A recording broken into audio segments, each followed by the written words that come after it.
And I always use the scenario to the guys. I would say to them, I said, listen, if I allowed you to take your service truck over to your mother's house or your grandmother's house to fix her air conditioning, and I said you can use any part in there to fix that thing, Hmm. what would you do? I mean, how would you do it at that time? Money's not out. Just take whatever you want in there so that you know that mom or grandma's not gonna have any issues anymore. And it's like, Yes. and then all of a sudden it's like, What would you do to permanently fix this yeah. process? And then all of a sudden it's, oh, I'd put new capacitors on. I definitely, I definitely like make sure that she's got a good high amp contactor on there. And all of a sudden it's like crazy. And it's like, well, Mhm. why aren't you offering that to the other people? Offering it? Why are you not offering it to the other Right, right.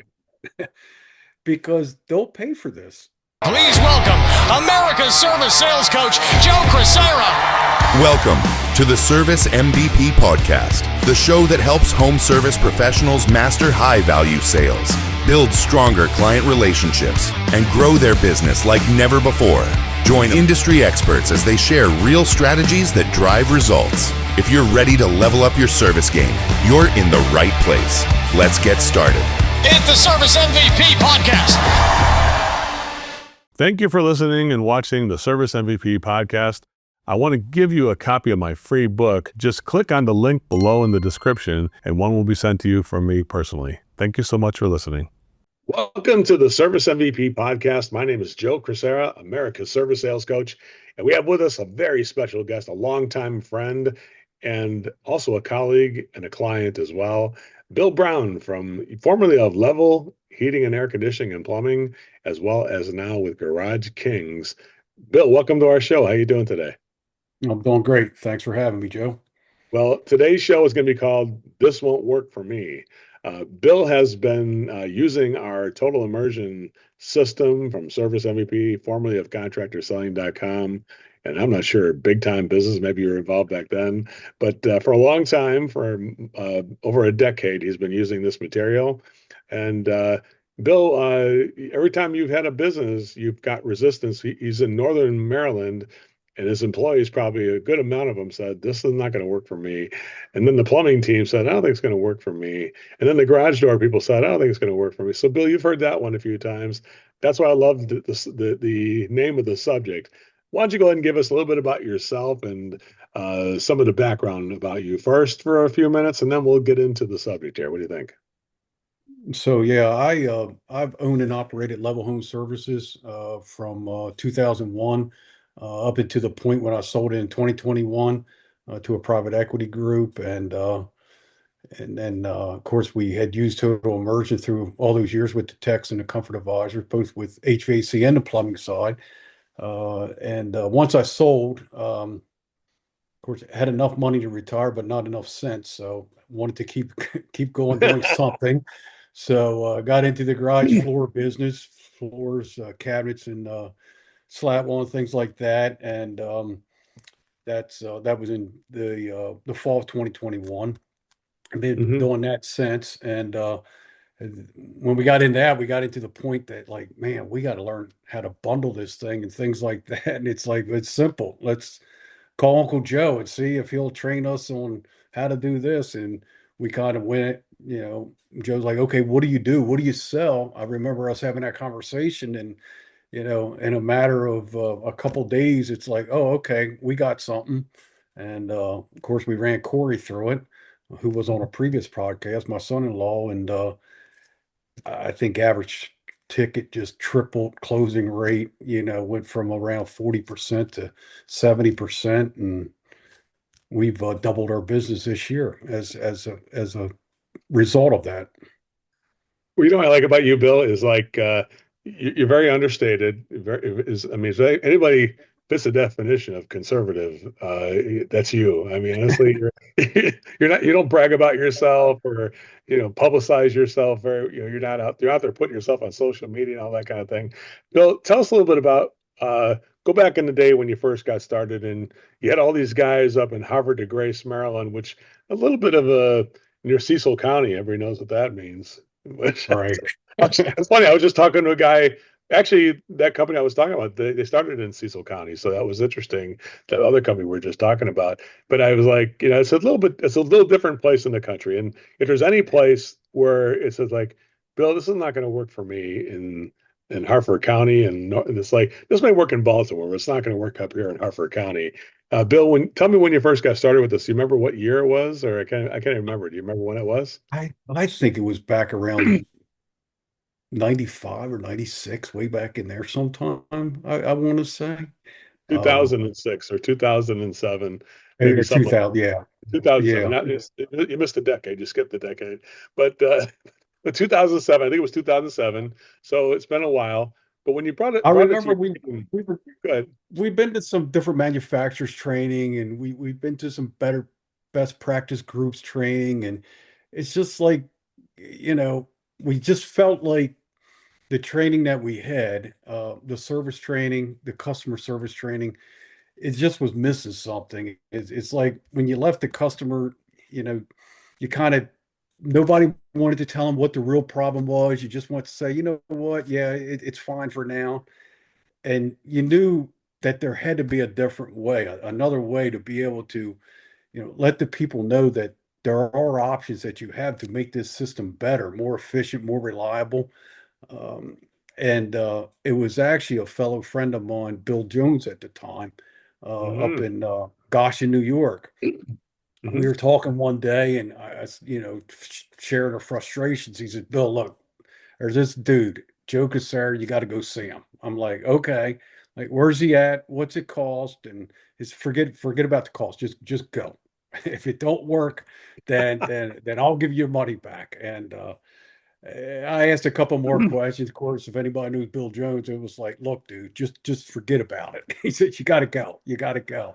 So I picked out two of what I thought would be my better techs to go out there, and that's when we went out there, and not knowing what I was getting into. Um, Honestly, gold partying on Sunday night, I'm like, okay, this is a bunch of okay, BS. What are we doing here?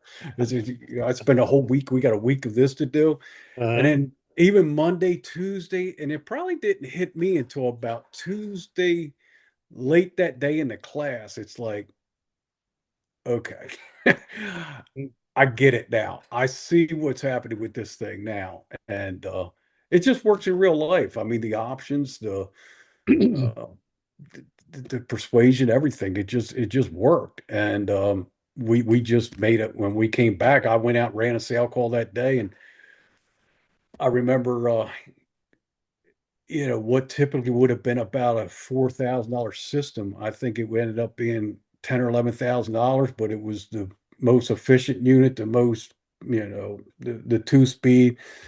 It had a humidifier, air cleaner, all that stuff on there. It was the top mhm. option, and it's a 10-year parts and labor warranty. Can't write a check, and it's like, okay, this stuff does work.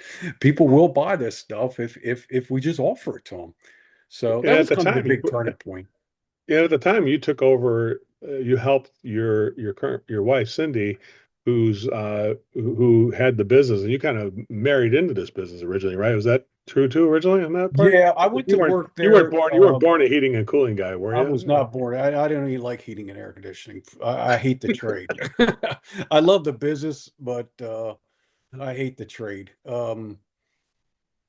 Her father-in-law tried, or her father tried to get me to come to work for him. I did concrete and carpentry work, and I love that. I just love the hard work and stuff like that Mhm. with it being outside. But it was back in '91.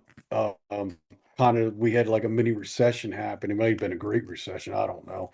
But I remember just one day the guy said, "We don't have no work for you today." And it's like, okay, let me go see what I'm going to do. So I told Cindy, who was an accountant for her, bookkeeper for her dad's business. I said, "You think he could use some help for a couple of days?" So went to work Thursday and Friday, called the guy back, Sunday night, and I said, "Hey, you got anything for us this week?" And he's like, "No." So then I asked my father-in-law, I said, "Man, if you'll have me, I guess I'll stay if you got Mhm. anything." And, I did go out with a service technician. And then I did that for about a week, bored out of my mind. And then one day, one of the helpers didn't come in for the install, the replacement guy. So I went out with him Mhm. and did a replacement call.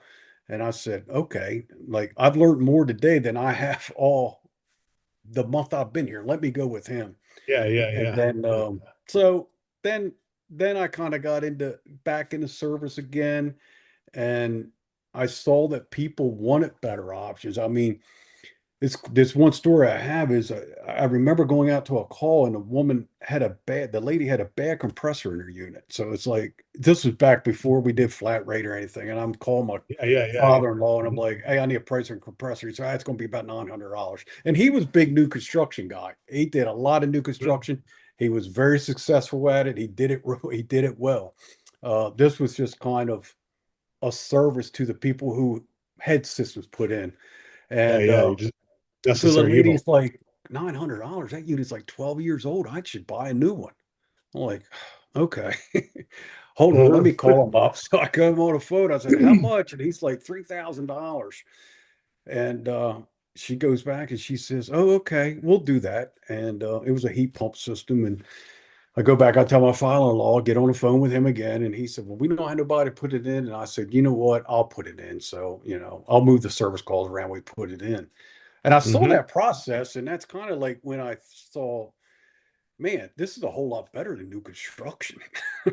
Right, Slopping around in right. the mud and everything else. I said, this people actually want this stuff. She You- led me through the call. Yeah, yeah. And You go find a problem, you give them the price, and they say, let's get a new one. You say, give okay, them and a you just do it. solution. That's Yeah. pretty simple, right? Yeah. I mean, yeah. So that's kind of where it all started at. And then I actually came back to him that day and I said, can you tell me how you figured that out? And he says, I did this, and I came up with this price. And I'm like, but can you tell me how you did that for new construction? Yeah, I do this, and this, and this. And I'm like, so we made the same amount of money today on this replacement as you did on that new construction job that took you 5 days to do. Hmm. Same amount of money, gross profit. Yeah. I was like, well, why Right. don't we do more of these? So It's funny. that's where my love for the HVAC business came. It's like, Yeah, okay, yeah. now I like the business. I Now like you the see the business. possibilities. Yeah. Yeah. But let's talk about one of the things I just talked to a guy today, and he said that, hey Joe, can you tell me the difference between the companies that are successful with something like this and the people who aren't?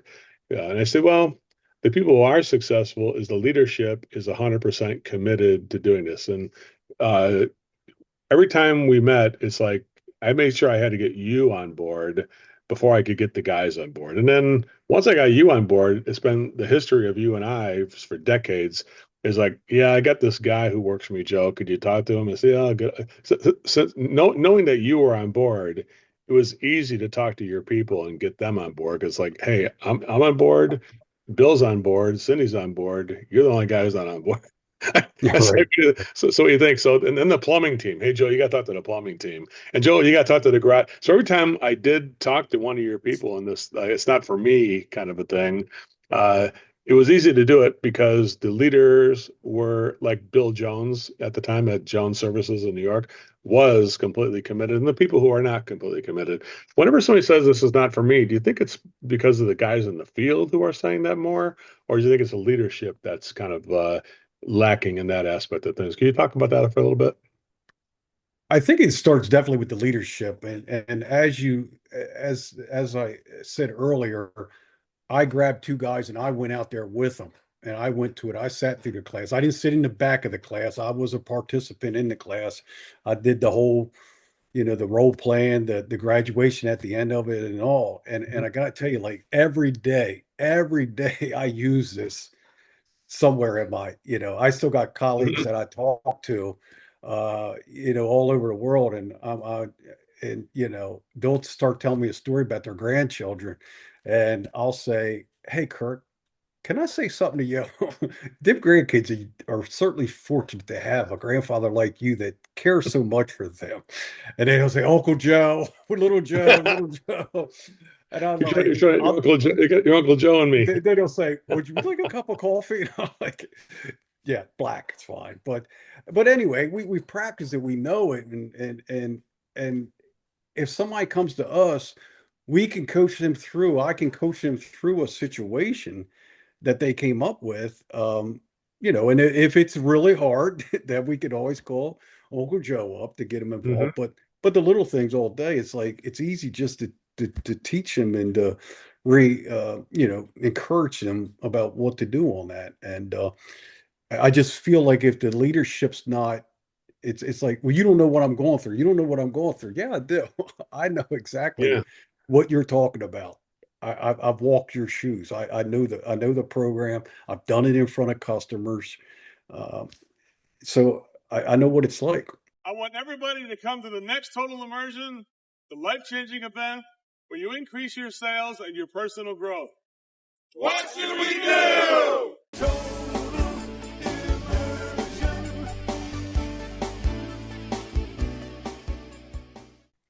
You went on sales calls and everything after you got back to do all that stuff, and you just wanted to try it out to see what the experience was like. And I think the pure motive service element of things is an important element that can really fit across any economic status or cultural boundaries. Like I always say, it works anywhere from Mississippi to Minnesota because people are just people, and they just want to feel cared for, respected, and supported.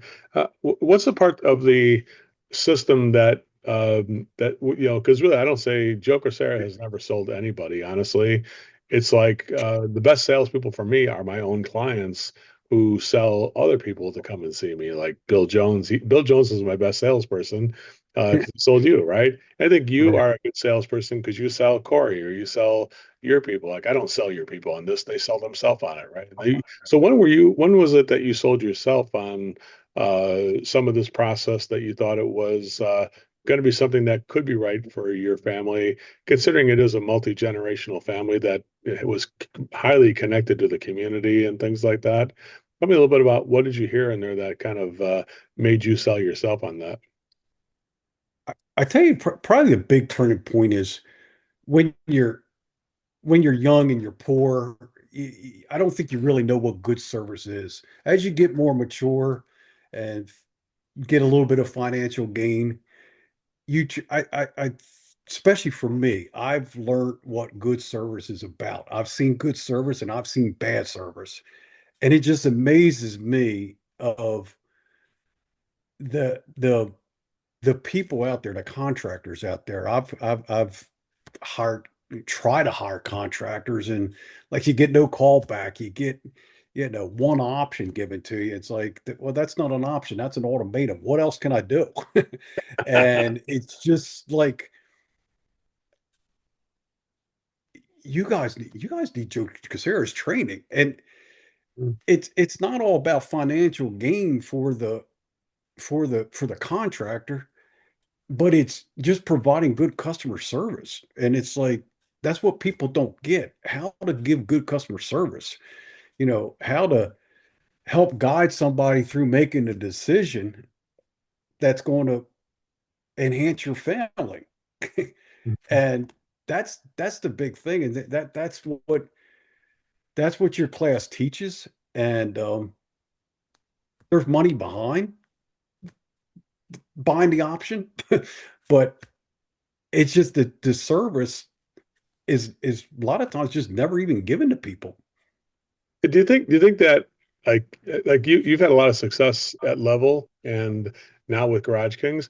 I don't think it's ever that we're expecting anybody to push things onto your clients, but I do think it's like stop standing in the way of it. What do you think of that concept about the guys in Havre de Grace when we first started out, and throughout the history of that when I was coaching your team, about how there was sometimes we'd be riding a high and sometimes we get a little things stuck because some of the guys thought like the motivation, like you're asking me to push this stuff, Bill, and it's like, no, I'm just asking you to show people the solution so they can experience what it would be.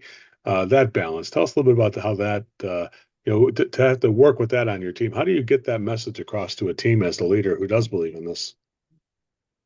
I think that goes back to the good service, and instead of just fixing it and running, or do you give you guys enough time to do a great job? And I always use the scenario of to the guys, I would say to them, I said, listen, if I allowed you to take your service truck over to your mother's house or your grandmother's house to fix her air conditioning, and I said you can use any part in there to fix that thing, Hmm. what would you do? I mean, how would you do it at that time? Money's not out. Just take whatever you want in there so that you know that mom or grandma's not gonna have any issues anymore. And it's like, Yes. and then all of a sudden it's like, What would you do to permanently fix this yeah. process? And then all of a sudden it's, oh, I'd put new capacitors on. I definitely, I definitely like make sure that she's got a good high amp contactor on there. And all of a sudden it's like crazy. And it's like, well, Mhm. why aren't you offering that to the other people? Offering it? Why are you not offering it to the other Right, people?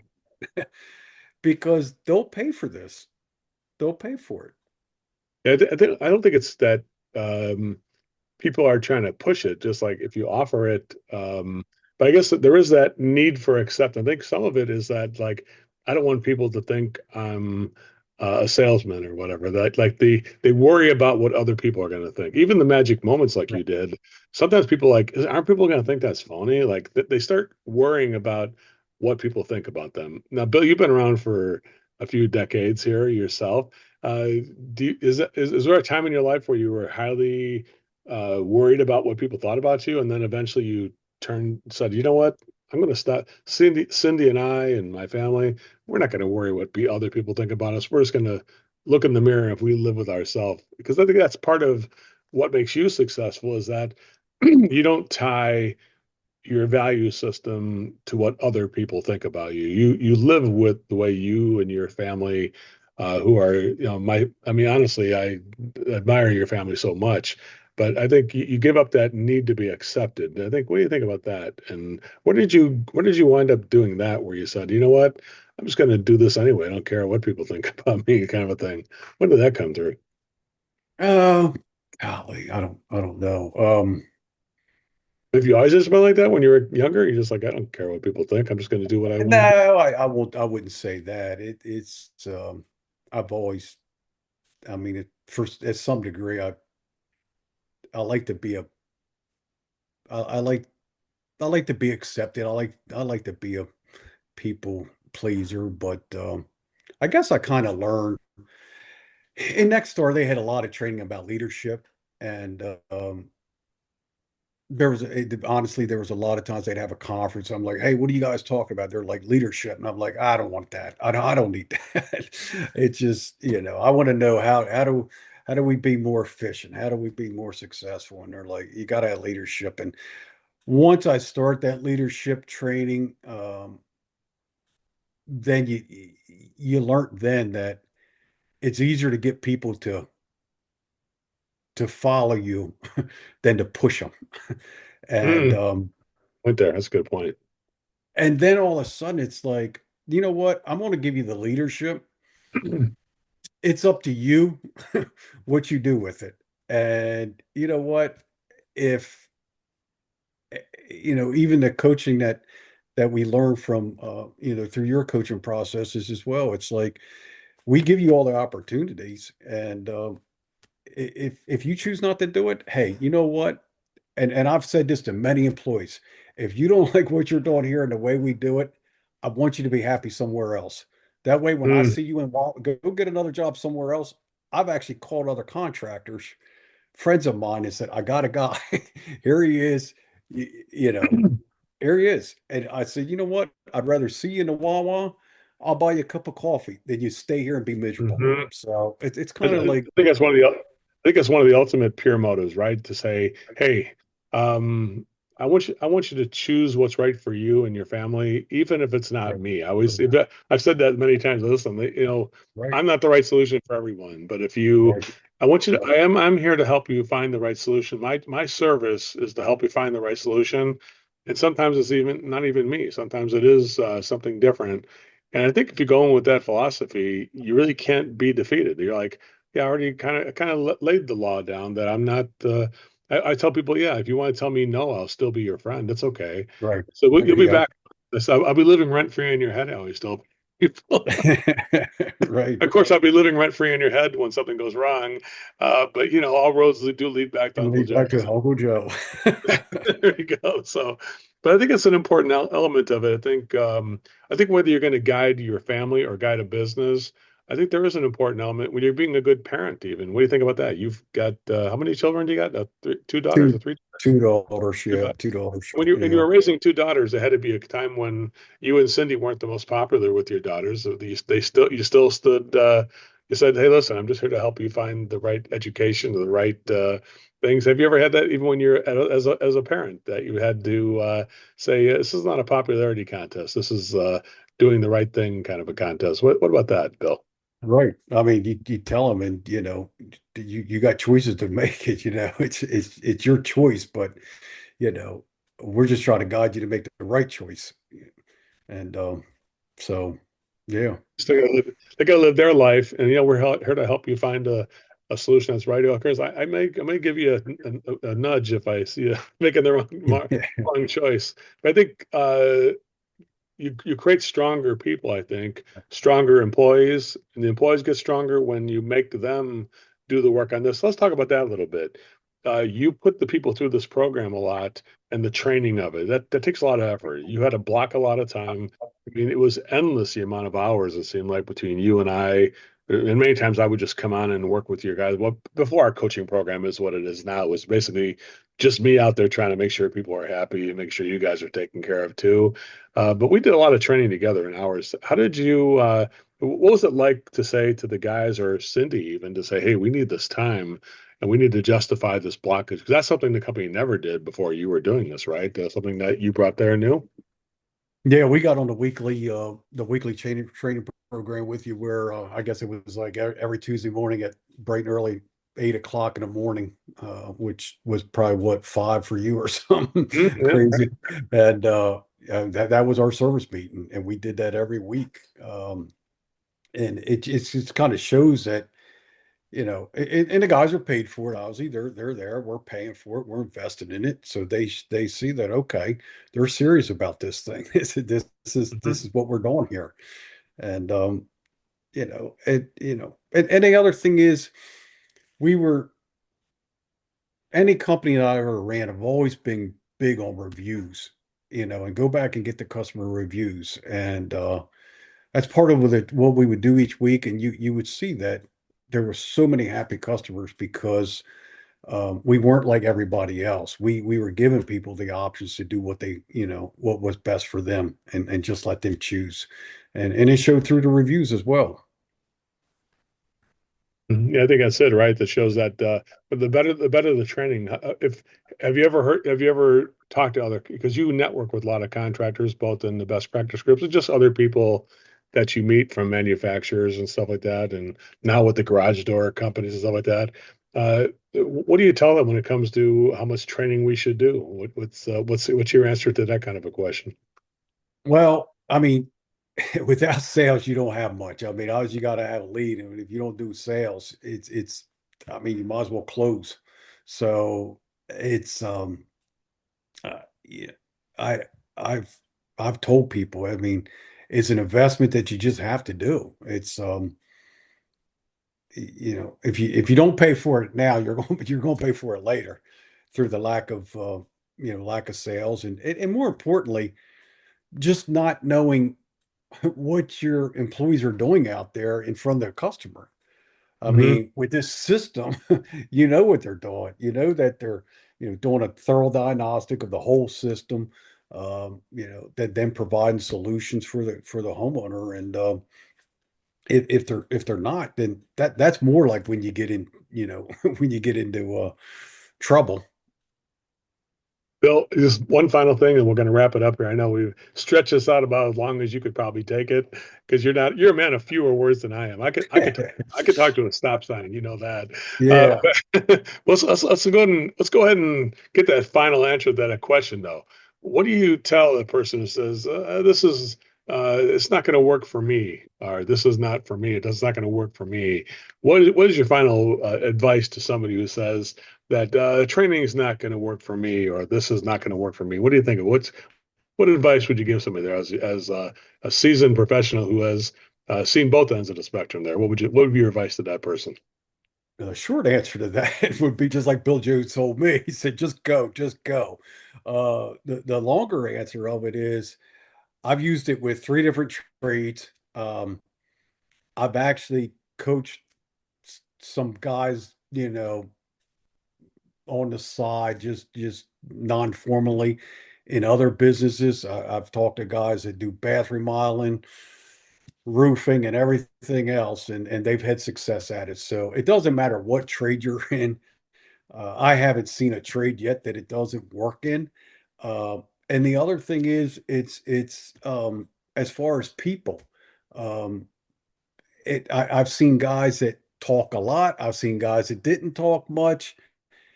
It didn't matter. It's we got results from either type of those people, any of those different trades, and geographic regions. It just doesn't matter. It's just it works. Bill, thank you so much for doing this with me today. And definitely, I'll let you know when this goes public. And everybody else, thank you for listening to this podcast. We'll see everybody next week on next week's podcast. Bill, thanks a lot. I really appreciate this. You're welcome. Thank you.